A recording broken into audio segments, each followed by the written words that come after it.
Howdy everybody, we are back in the workshop today with a new project.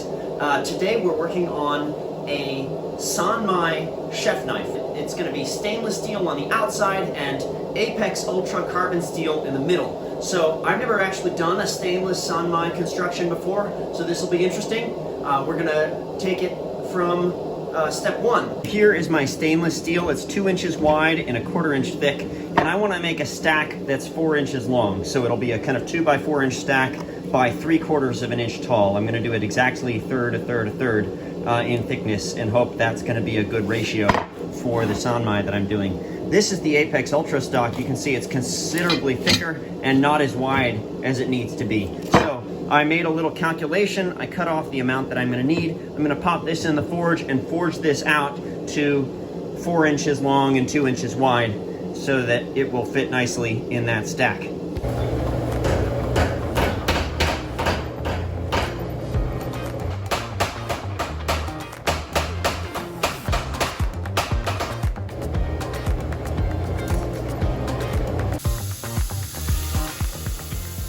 Although I haven't ever forge welded stainless steel before, I've done enough research to know that cleanliness is a very important factor. So I'm grinding the surfaces of both the carbon steel and the stainless steel to make sure that they're completely free of scale and dead flat so that they meet without any air between them.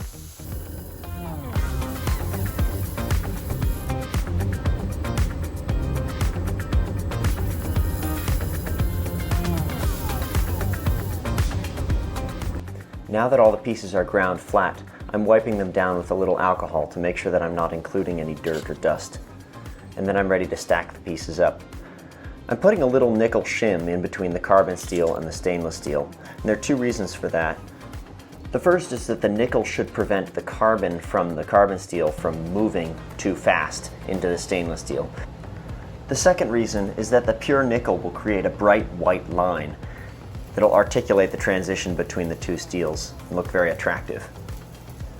As a side note, I realized after filming this video that my addition of the nickel makes this a Gomai knife, meaning 5 layers, rather than a Sanmai knife, which means 3 layers.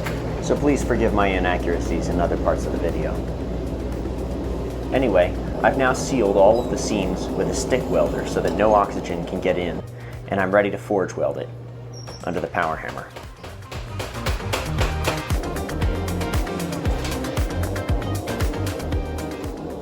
When making Sanmai or Gomai or any other laminated blade construction, it's really important that the core steel stays exactly centered in the bar. If the core steel deviates too much to one side, I may be left with soft stainless steel at one point in the edge, which is undesirable both from a functional standpoint and an aesthetic one. Because forging the blade to shape runs a very high risk of distorting that core steel, I decided to forge the billet out just to thickness, and then cut the shape out on a bandsaw. I do, however, want to forge in the distal taper, or the taper in thickness, and so I'm cutting the point a little bit short to allow for that extra stretch when I forge it.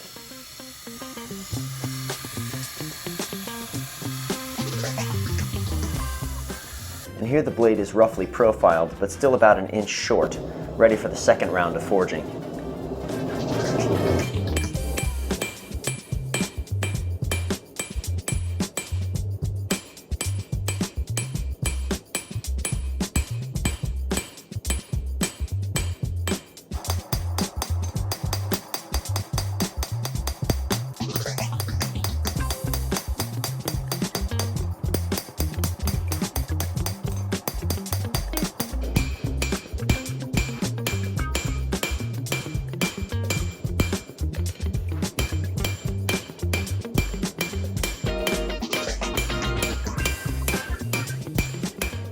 I check the shape of the blade regularly against the template that I made during this step of the forging.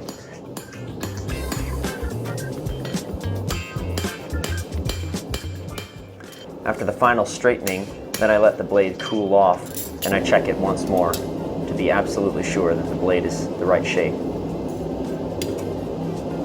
And now it's time for heat treating. I'm doing a process called thermal cycling, where I heat the blade to its critical temperature and let it cool in air. And the slow cooling helps to refine the grain structure in the steel, making for a tougher, more stable edge. Then I heat it up in the oven again and quench it in oil to give it the hardness it needs to hold an edge for a long time.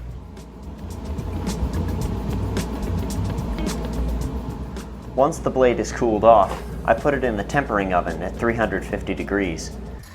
Tempering helps relieve some of the tensions from hardening the steel and makes it so that the blade won't be too brittle. After a couple of hours in the heat treat oven, it's fully tempered and ready to grind.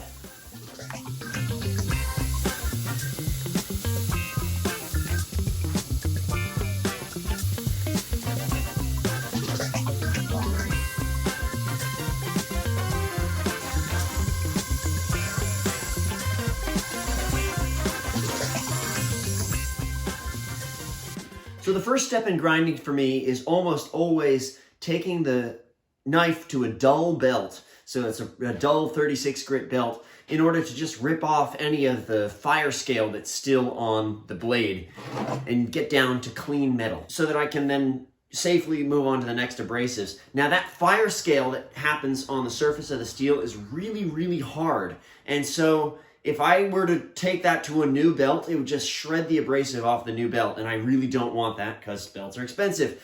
So now what I'm going to do is I'm going to straighten it to make sure that it's dead straight, and then I'm going to put some layout lines on it, and then we can really shape it on the grinder. I like to straighten blades by bending them slightly, counter to the bend that they already have, and heating them a little bit with a torch. The important thing here is not to overheat the blade. You don't want to exceed the tempering temperature of 350 degrees, and that's why I test it with the back of my hand.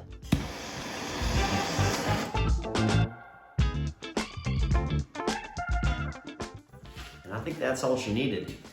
Now that the blade's straight, I can trace the profile using my template in a carbide scribe, and then I'll grind the blade exactly the way I want it.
Once both sides of the blade are flat and parallel, I can dial in the profile exactly using the disc sander. Then I use a height gauge with a scribing tip on my granite surface plate to scribe reference lines to help me keep the edge centered as I'm grinding.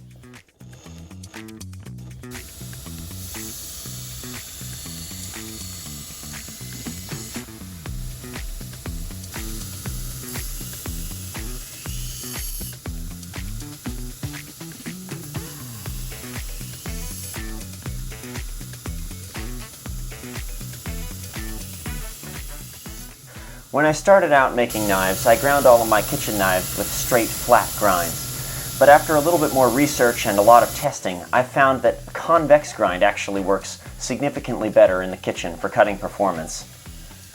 You can see here I've ground the blade with 3 distinct planes along each side. And after making them symmetrical side to side, I blend all those 3 planes into one another, creating one smooth convex surface.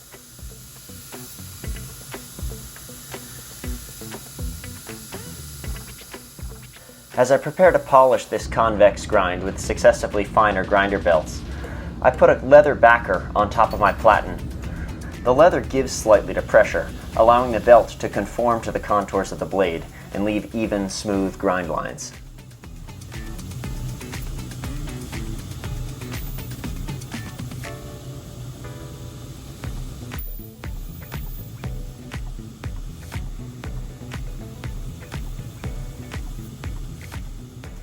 I like to check the thickness and uniformity of the edge by dragging it along my workbench.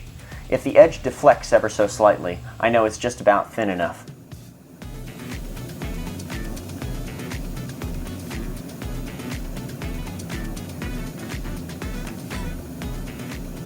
After grinding the blade to 600 grit, I put a file guide on to prepare the shoulders and tang to accept the handle. This file guide, which is also a grinding guide, has carbide faces that I can use directly on the belt grinder. Because the abrasive belts won't cut the carbide, I can grind the shoulders of the tang until they're flush with the guide, and then I know that the bolster will also sit flush onto those shoulders, leaving no gap.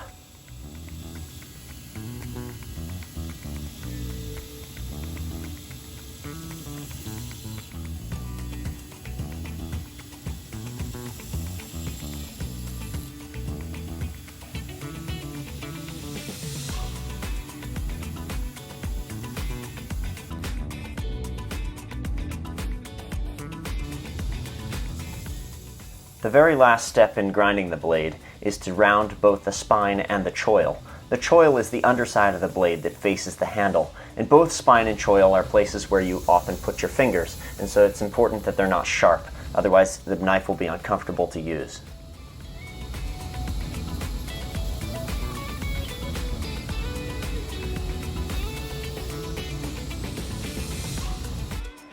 Then I etch my logo onto the blade just before I hand sand it.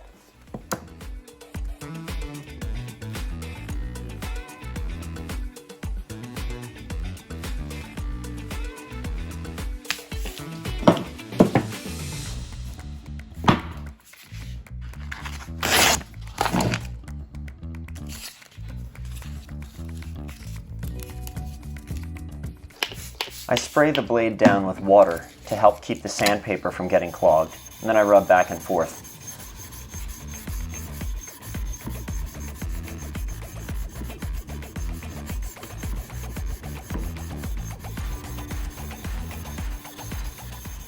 I always finish hand sanding with long strokes from end to end to leave a smooth, uniform satin finish.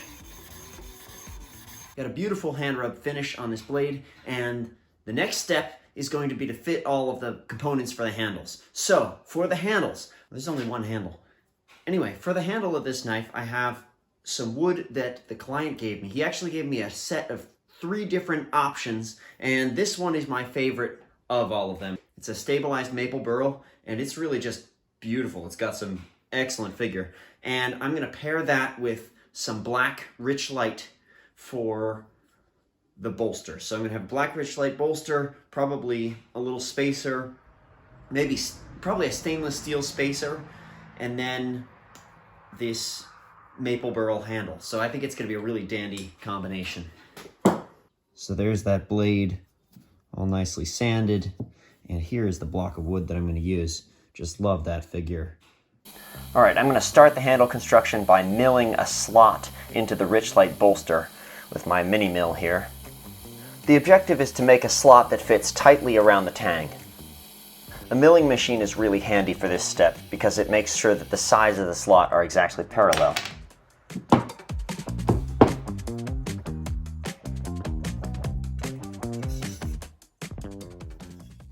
So if you look closely, you can see there's a little gap between the blade. There, you can even see the light all the way through it if you really look closely. Anyhow, that is unacceptable for our bolster fit. Unfortunately, that means that the blade is a little bit too thin for my smallest end mill, which means that I'm gonna need to do this the old-fashioned way and drill out a couple of holes, saw out the webbing, and then file it to fit exactly with the blade. A little more time consuming, but it works.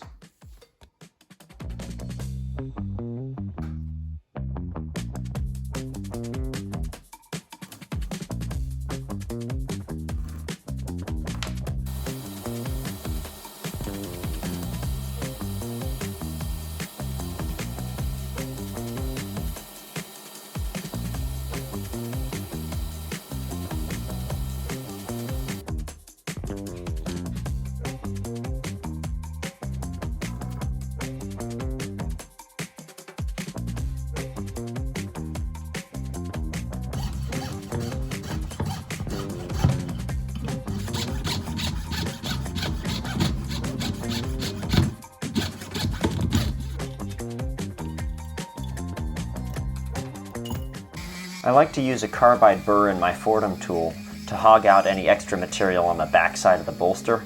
That way I can just focus my filing on the front side. Oops, don't do that. Dang. There we go. I rescued it. Well, luckily that didn't do any damage. I think we can just keep going. Being a little more careful this time not to stick that burr too deep into the slot. In hindsight, it would have been a better idea to use a burr that was smaller than my drill bit. That way it can't wedge itself in the slot and spin the bolster around. Anyway, now I'm filing the slot to fit the tang precisely.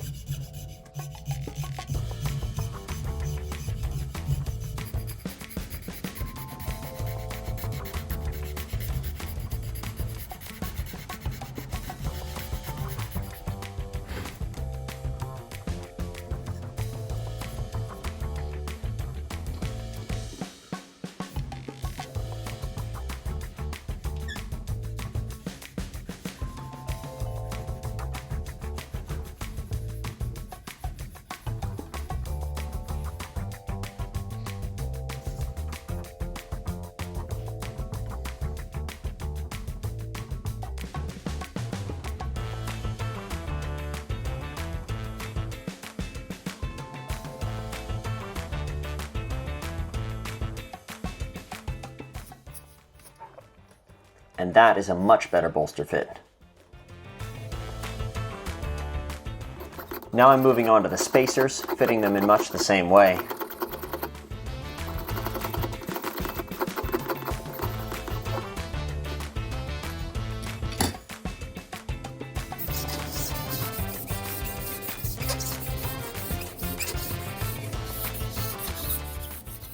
Whenever I make a knife handle with multiple pieces, I label each of the pieces so that I know exactly what order and orientation they go in on the knife.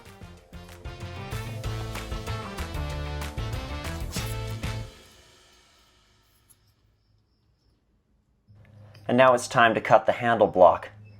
I have a handle template that I use for all of my farmstead chef knives, which is the same profile I'm going to use for this handle. And I picked the part of the wood that's going to give me the most vibrant figure for the handle.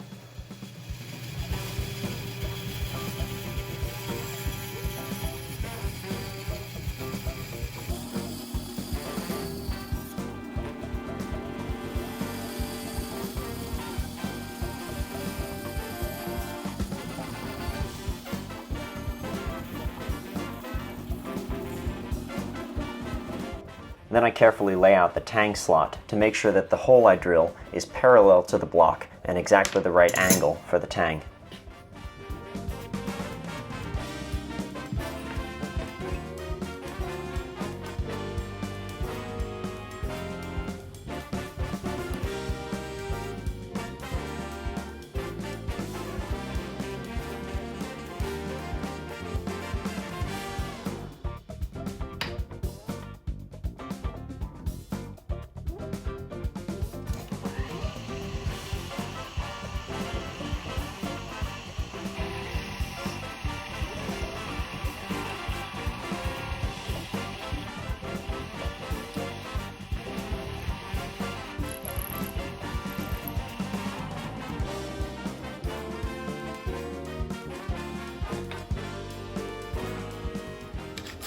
I use a modified reciprocating saw blade to open up a slot for the tang to slide into.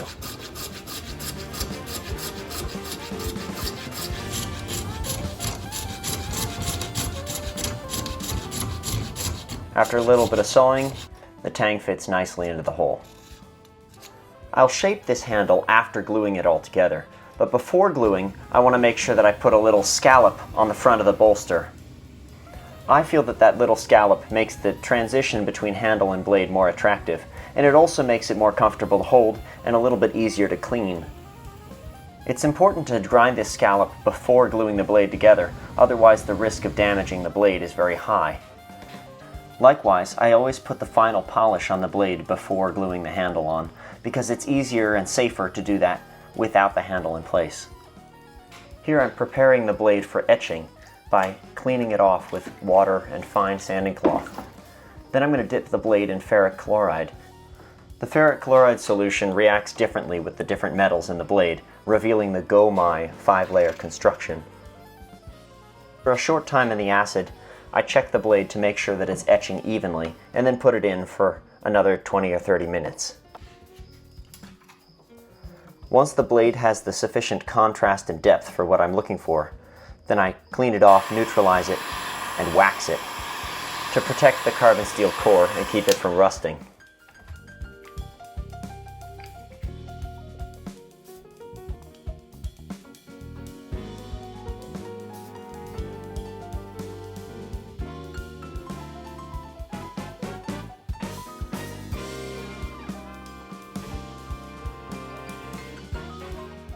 Now the blade is completely finished, except for the final sharpening, so I'm going to wrap it in shop cloth to keep it from getting damaged while I glue on the handle.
As I prepare to shape the handle, I'm swapping out the blue shop cloth for a piece of masking tape on either side of the blade.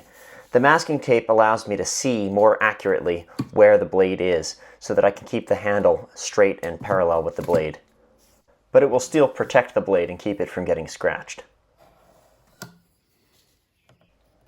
Then I trace my handle template one more time and head over to the grinder.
The handle, of course, starts as a block with a rectangular cross-section, but then I grind it into an octagonal cross-section.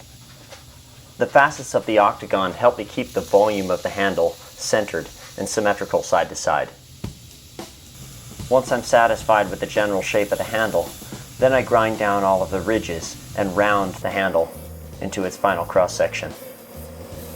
I do all of this initial handle shaping on a sharp 60 grit ceramic belt, which allows me to work quickly and efficiently.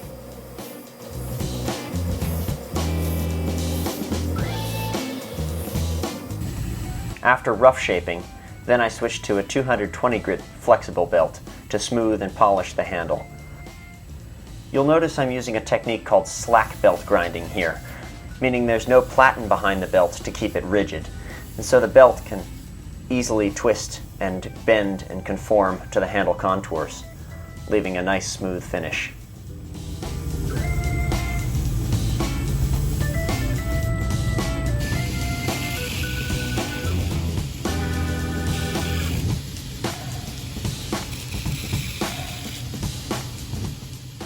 After shaping and polishing the butt of the handle, the very last step I do on the grinder is to gently round the corners at the back of the handle. I like to leave these corners sharp enough that they still provide a clean visual stop to the knife, but round enough that they're comfortable to hold and unlikely to chip. Then I sand the entire surface of the handle with 1000 grit sandpaper to make sure that it's smooth and even and I haven't missed any coarse grit scratches.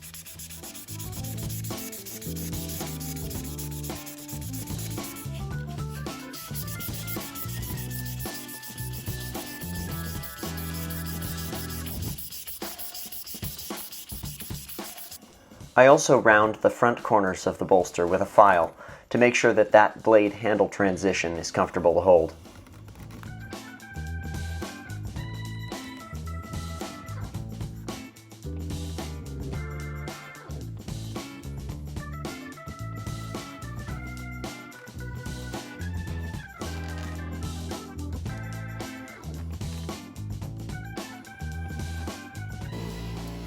And now it's time to buff the handle with white compound to leave it shiny and polished.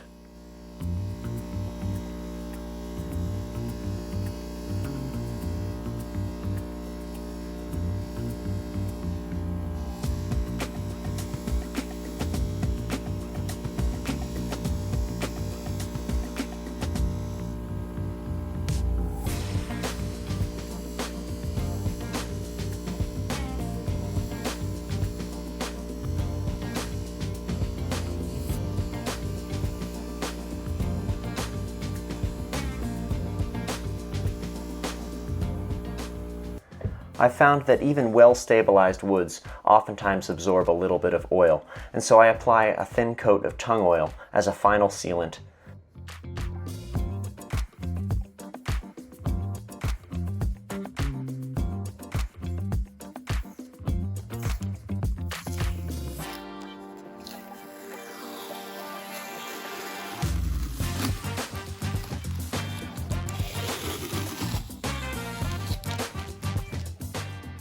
And now the blade is complete, ready for its final sharpening and a little testing.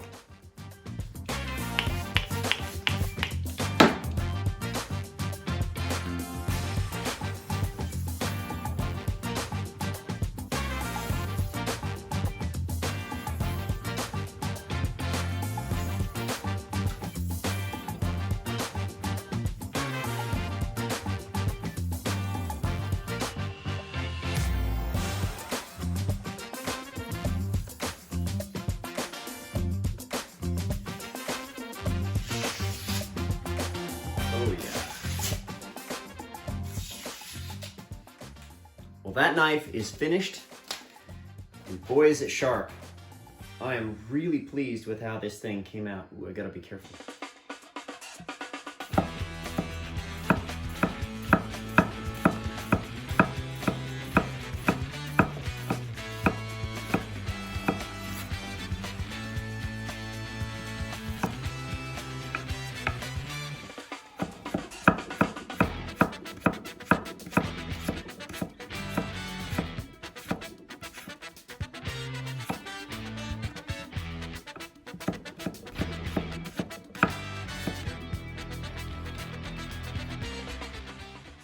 Boy, was that knife fun to use. Here's the knife all finished up, ready to ship to its new home. Take a look at that Gomai 5-layer blade with the fiery maple burl handle, rich light and stainless spacers, nice thin edge. I hope you enjoyed watching this build just as much as I enjoyed building it, and hopefully you'll join us again next time. Thanks for watching.